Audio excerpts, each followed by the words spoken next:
माझ्याकडे त्याचे डॉक्युमेंट्स पण आहेत आणि त्या डॉक्युमेंट्सच्या अनुषंगाने मी मागील काळामध्ये एक अधिकारी आहेत जे महाराष्ट्र शासनामध्ये पूर्णपणे अगदी अधिवेशनात सुद्धा त्यांच्याबद्दल विषय झालेले आहेत आणि भ्रष्टाचाराने पूर्णपणे पोखरून निघालेले आहे आणि सगळे रेट कॉन्ट्रॅक्ट करण्याच्या जबाबदाऱ्या त्यांच्यावर दिल्या होत्या. 2022ला त्यांनी जी वस्तू 50,000ने घेतली तीच वस्तू 2023ला त्यांनी 80,800 इतक्या दराने त्यांनी तशा वस्तू जवळपास करोडो रुपयाचा त्यामध्ये घोटाळा केला. तर हा घोटाळा म्हणजे हा केवळ कुठल्या एका व्यक्तीचा नाही, तर हा सर्वसामान्य जनतेच्या खिशाचा आहे. खूप वेळा एका अधिकाऱ्याचं नाव घेता आहात, एका अधिकाऱ्याचं, त्या अधिकाऱ्याचं नेमकं नाव काय ते तरी सांगा. आणि दुसरी महत्वाची गोष्ट, तुम्ही जे बोललात की एवढं सगळं भ्रष्टाचार झालाय, यावर बाकीचे जे लोक आहेत त्या लोकांनाही माहिती असेल, शासनाला माहिती असेल, क्रीडा मंत्र्यालाही माहिती असेल, मग त्यांनी कारवाई करावी. नमस्कार मित्रांनो, मी आपल्या सर्वांचे मित्र अक्षय ताटे. खरं तर खूप दिवस झाले तुम्ही सर्वांनी मला मिस केलंय. काही कारणांमुळे मी आपल्या लॉर्ड मराठवाडा चॅनलला वेळ देऊ शकलो नाही आणि येऊ शकलो नाही. तर खरं तर आज एक खूप मोठा विषय आलाय आणि त्या विषयामुळेच मला यावं लागलंय. खरं तर आज आपण बघतोय क्रीडा विश्वात ज्यांनी नाव कमवलंय असे गुणवंत पुरस्कार विजेते असलेले प्रशिक्षक आपल्यासोबत आहेत. माननीय श्री महेश इंदापुरे सर यांच्याकडनं जाणून घेणार आहोत की क्रीडा विश्वात जो काही गोंधळ चालू आहे, आपल्या 2036 मध्ये आपण ऑलिम्पिकचं स्वप्न बघतोय, परंतु खरंच ऑलिम्पिकचं स्वप्न पूर्ण होणार का? आणि महाराष्ट्राची सध्याची खेळाची जी वस्तुस्थिती आहे तीच आज आपण जाणून घेणार आहोत. आपल्यासोबत आहेत महेश इंदापुरे यांच्याकडनं. नमस्कार सर. नमस्कार. तुम्ही आता एक प्रशिक्षक आहात, आपण ऑलिम्पिकचं स्वप्न बघतोय, नेमकं काय सध्या महाराष्ट्राचं चित्र तुम्हाला दिसतं? ॲक्च्युली आपण जर बघितलं तर महाराष्ट्र राज्याची जर अर्थव्यवस्था आपण बघितली तर 32.24 लाख बिलियन डॉलर इतकी आहे. ही देशातली सगळ्यात मोठी अर्थव्यवस्था असलेलं आपलं राज्य आहे आणि लोकसंख्येच्या मानाने आपण जर बघितलं तर महाराष्ट्र राज्य हे देशामध्ये खूप दुसऱ्या स्थानावर येतं. म्हणजे आपण जर बघत असाल तर सगळ्यात जास्त अर्थव्यवस्था आणि लोकसंख्या असलेलं राज्य. आज जर आपण त्यांची क्रीडा क्षेत्राची कामगिरी जर बघितली महाराष्ट्र राज्याची, तर तुम्हाला बघत असाल काही काही शिवछत्रपती पुरस्कार प्राप्त खेळाडू आज महाराष्ट्रामध्ये वेगवेगळ्या ठिकाणी रिक्षा चालवत आहेत. कित्येक खेळाडू रस्त्यावर भाजीपाला विकत आहेत. तर ही जी परिस्थिती किंवा ह्या ज्या पद्धतीचे गोष्टी या राज्यामध्ये घडल्या, तर या घडण्या पाठीमागं केवळ आणि केवळ भ्रष्टाचार हे सगळ्यात मोठं कारण आहे. या भ्रष्टाचाराने पोखरून क्रीडा खातं निघालेलं आहे आणि या क्रीडा खात्याला जोपर्यंत चांगल्या प्रकारचे योजना या राज्यात राबवल्या जाणार नाही, तर मी म्हणतो 2036च काय, तर अजून 2090पर्यंत आपले अशी स्वप्न कधीच पूर्ण होणार नाही. बाहेरचं जग हे विश्व पातळीवर खूप उंच स्थानावर आहे आणि आता जर तुम्ही बघत असाल, साधी सुरुवात आपण करूया बेसिकमधून, की क्रीडा खात्यामध्ये जर लहान गटापासून मुलांची सुरुवात होत असती, बालगटामध्ये क्रीडा खात्याच्या काय योजना आहेत? बालगटामध्ये जे क्रीडा खातं त्या ठिकाणी योजना देते, 150 रुपये तुमच्या त्या स्पर्धेला 150 रुपये भोजन असतं दिवसभराचं. म्हणजे नाश्ता, लंच, डिनर हे तिन्ही 150 रुपयात. आणि त्या खेळाडूंना तुम्ही अपेक्षा करता की त्यांनी राष्ट्रीय आंतरराष्ट्रीय स्तरावर आपली महाराष्ट्राचं नाव लौकिक केलं असतं 150 रुपयात. म्हणजे तुमची मागणी तरी रास्त आहे का? त्याचबरोबर तुम्ही त्या खेळाडूंनी राष्ट्रीय स्तरावर महाराष्ट्राला सुवर्णपदक जर दिलं, शालेय स्पर्धेची गोष्ट मी करतोय, त्याला तुम्ही 11,750 रुपये इतकी स्कॉलरशिप देतात. म्हणजे आपल्याला स्वतःला तरी हे वाटलं पाहिजे की 11,750 ही त्या खेळाडूला वर्षभरासाठी त्याच्या म्हणजे मेडलला तरी ती शोभते का? म्हणजे विचार करायची गोष्ट आहे की इतक्या लज्जास्पद गोष्टी या महाराष्ट्रामध्ये, या योजना ज्यांनी कोणी राबवल्या असतील त्या किती लज्जास्पद आणि किती नुकसानदायी या क्रीडा क्षेत्रावर करणारे आहेत.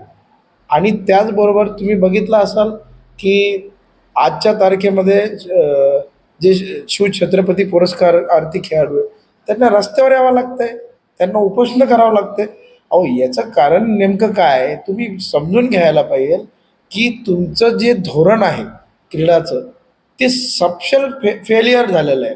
कारण की तुम्ही बालगटाच्या खेळाडूंना कुठल्याही प्रकारचं प्रोत्साहनसुद्धा देत नाही ना आणि तुमच्या अधिकाऱ्यांना फक्त आणि फक्त इलेक्ट्रॉनिकमध्ये जेव्हा एखाद्या घराला आपण मीटर बसवतो आणि त्याची जी रीडिंग चालती त्याप्रमाणे तुमचे अधिकारी त्या ठिकाणी शासन सेवेत येतात, क्रीडा विभागात सकाळी येतात, संध्याकाळी आपली ड्युटी करतात आणि जातात. म्हणजे हे खातं तसं बघितलं तर सिमिलर टू इंडियन आर्मी. कारण की हे देखील डिपार्टमेंट देशाचं नेतृत्व करतं, लक्षात घ्या. आणि देशाचं नेतृत्व करणारं खातं असं वेळेत असतं का हो? अहो आमचे खेळाडू सकाळी 5ला उठून रात्री 12 वाजेपर्यंत कधी कधी स्पर्धा असल्यावर झोपत नाही. त्यांना झोपा लागत नाही का? तर त्यांना देशासाठी काहीतरी करण्याची मनामध्ये एक इच्छाशक्ती असते.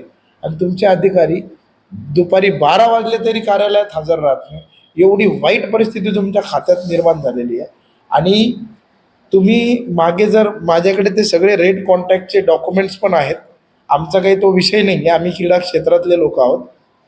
तुम्ही बघितलं तर ते व्यायाम साहित्य जे येतं क्रीडा खात्यातून ते व्यायाम साहित्य ओपन जिमसाठी जे येतात त्याला लोकांनी गाई म्हशी बांधल्यात हो. जे की खेळाडूसाठी जे अत्यंत महत्त्वाचं इकॉनॉमिकल जे आता जसं मी म्हटलं की 11,000 देतात. अहो त्याला गोठे बनवून टाकले. इवन आपल्या मागील जे महानगरपालिका आयुक्त जी श्रीकांत साहेब आहे त्यांनी याची PPT सुद्धा सर्व जिल्ह्यातल्या लोकांना दाखवली की क्रीडा क्षेत्राची काय अवस्था झाली. आणि त्याचसोबत तुम्ही ही मागणी करू शकता का की तुम्ही हरियाणा राज्यामध्ये कर्नाटका राज्यामध्ये राजस्थान राज्यामध्ये बालगटाच्या खेळाडूंना बाल छत्रपती संभाजी महाराज पुरस्कार हा पहिल्यांदा सगळ्यात पहिलं शासनाने जाहीर करावा. त्याचं मुख्य कारण काय आहे की ह्या खेळाडूंना बालगटाच्या तुमच्या नोकऱ्या नको आहे. तुमची स्कॉलरशिपही आजपर्यंत त्यांनी ती कधी मोजली पण नाही. पण त्यांना मी तुमच्या माध्यमातून एक गोष्ट सांगेल की त्यांना प्रोत्साहनाची आज खूप गरज आहे. महाराष्ट्र खूप मागे पडतोय आंतरराष्ट्रीय स्तरावर. एवढं सर्व आपल्याकडं असताना महाराष्ट्र आज मेडलसाठी भिकेला लागला आहे. आणि आज आपल्याकडं खाशाबा जाधव आणि स्वप्नील कुसळे सारख्या प्लेयर नंतर ऑलिम्पिकला मेडल नाही आहे. म्हणजे एवढं आणि हरियाणा राज्याची लोकसंख्या आणि इकॉनॉमिकल त्यांची जर स्टँड बघितला तर फार म्हणजे ते आपल्या 10% पण मोडत नाही. पण ऑलिम्पिक यादीत जर त्यांचे मेडल काउंट केले तर हे देशात सगळ्यात नंबर 1 वर येतात. आता तुम्ही बोलता बोलता क्रीडा स्पर्धेचा उल्लेख केला. क्रीडा स्पर्धेमध्ये जे पंच असतात त्या पंचांनाही फक्त 150 रुपये मानधन दिलं जातं असाही आरोप केला जातोय. दुसरी महत्वाची गोष्ट जे तुम्ही आता या सर्व गोंधळावर बोललात, बाल क्रीडा पुरस्काराबद्दल बोललात, खरं तर ते कौतुक आहेत. तर तुम्ही आता उपोषणाचं हत्यार उपसलंय. तुम्ही अनेकदा वेगवेगळ्या क्रीडा क्षेत्रासाठी किंवा वेगवेगळ्या आंदोलनासाठी प्रसिद्ध आहात. तर आता सध्या तुम्ही उपोषणाचं जे हत्यार उपसलंय त्याबद्दल काय सांगा? ॲक्च्युली माझ्याकडे त्याचे डॉक्युमेंट्स पण आहेत. आणि त्या डॉक्युमेंट्सच्या अनुषंगाने मी मागील काळामध्ये एक अधिकारी आहेत जे महाराष्ट्र शासनामध्ये पूर्णपणे अगदी अधिवेशनातसुद्धा त्यांच्याबद्दल विषय झालेले आहेत आणि भ्रष्टाचाराने पूर्णपणे पोखरून निघालेले आहे. आणि सगळे रेट कॉन्ट्रॅक्ट करण्याच्या जबाबदाऱ्या त्यांच्यावर दिल्या होत्या.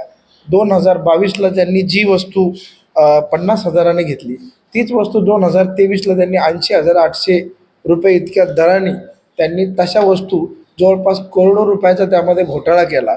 तर हा घोटाळा म्हणजे हा केवळ कुठल्या एका व्यक्तीचा नाही तर हा सर्वसामान्य जनतेच्या खिशाचा आहे. आणि या संदर्भात मी पुरावे दिलेत शासनाला. अहवाल देखील सादर झाला आहे शासनाकडून.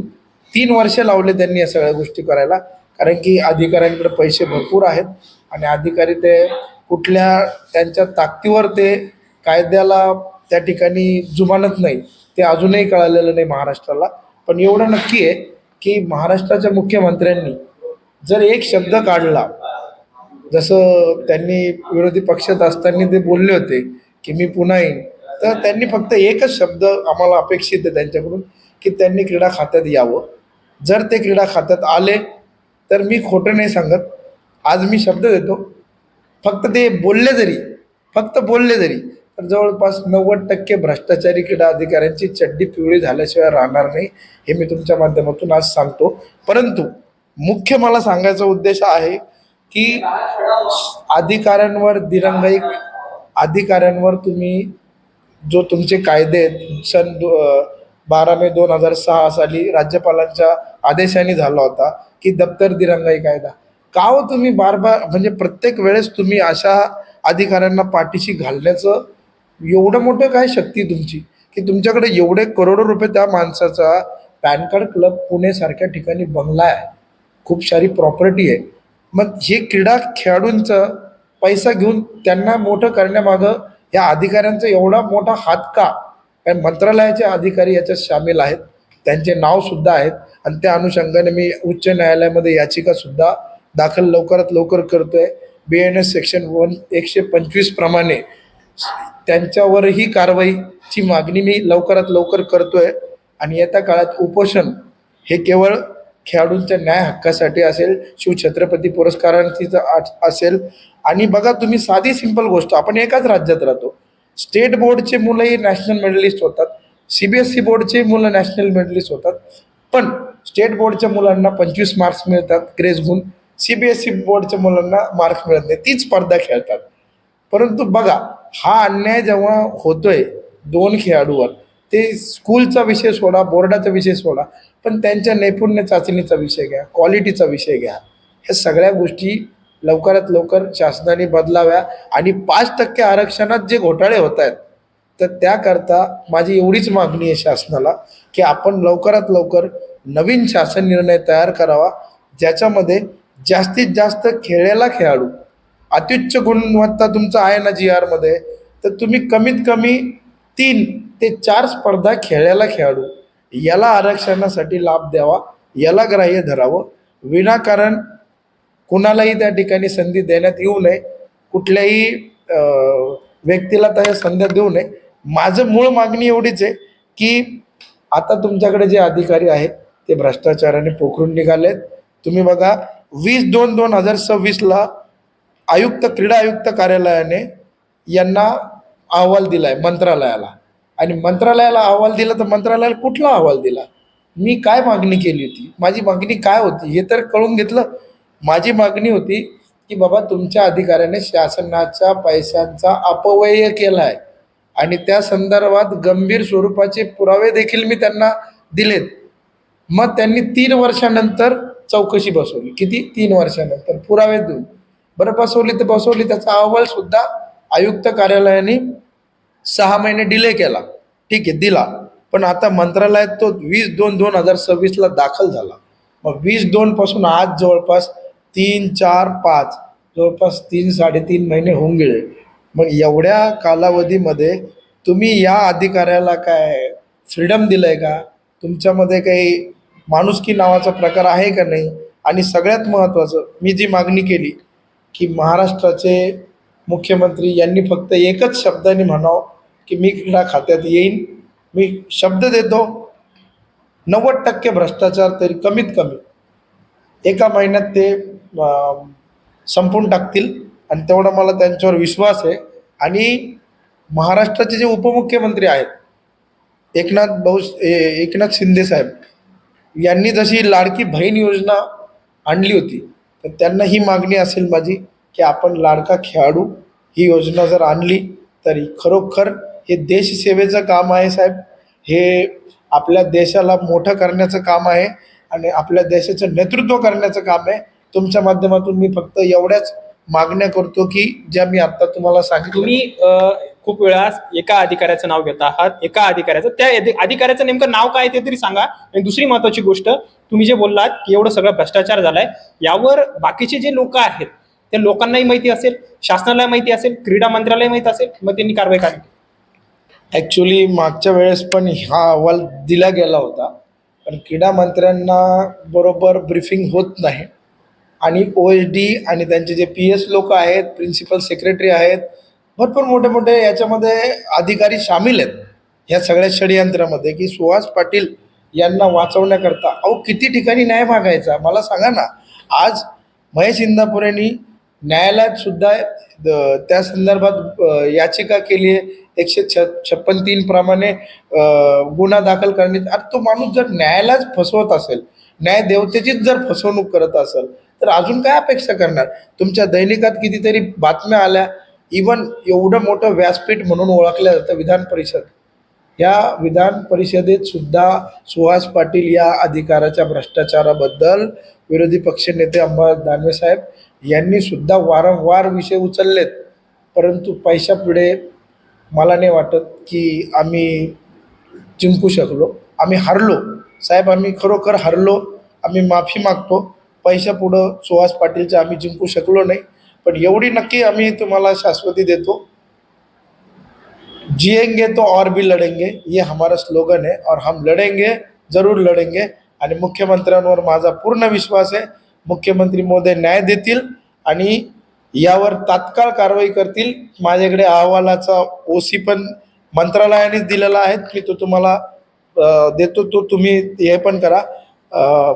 यात त्यांनी स्पष्ट म्हटलं की आम्हाला 20/2ला अहवाल उपलब्ध झाला. करोडो रुपये बाहेर पडतील साहेब. SIT नेमा तुम्ही.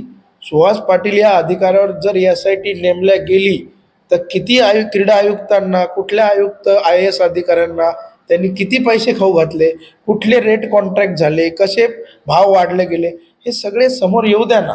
कारण की हे जोपर्यंत समोर येणार नाही तोपर्यंत गरीब घरातल्या खेळाडूंना न्याय मिळणार नाही. माझी एवढीच मागणी आहे की तुम्ही निलंबनाची कारवाई तात्काळ न केल्यास मला मजबुरीत माझे सर्व जिल्ह्यातले, महाराष्ट्रातले जे काही खेळाडू माझ्यासोबत येतील, सर्व आम्ही आमरण उपोषण येत्या काळात आझाद मैदान या ठिकाणी करणार आहोत, अशी मी तुम्हाला आज घोषणा करतोय आजच्या या मुलाखतीतून. खरं तर आत्ता आपण जो काही यांनी सांगितलं की महेश इंदापुरे यांनी की जो काही भ्रष्टाचार झाला आहे त्याला सर्वस्वी त्याच्याबद्दल आवाजही उठवला आहे, संसदेही आवाज उठवला आहे. त्या भ्रष्टाचाराविरोधात ते स्वतः आझाद मैदानात उपोषण करत आहेत. खरं तर ही खूप मोठी शोकांतिका आहे की आज आपण जे स्वप्न बघतोय, भारताचं स्वप्न बघतोय, क्रीडामध्ये यश मिळवण्याचं स्वप्न बघतोय, आणि असं जर घडत असेल तर खूप मोठी शोकांतिका आहे. आणि हा भ्रष्टाचार निश्चितच येणाऱ्या काळात थांबेल. आणि त्यांनी जो विश्वास मुख्यमंत्र्यांवर दाखवलाय, ते म्हणाले की मुख्यमंत्री पुन्हा या आणि क्रीडा विश्वात सुधारणा करा. निश्चितच सुधारणा होईल का हे बघणं औचित्याचे ठरेल.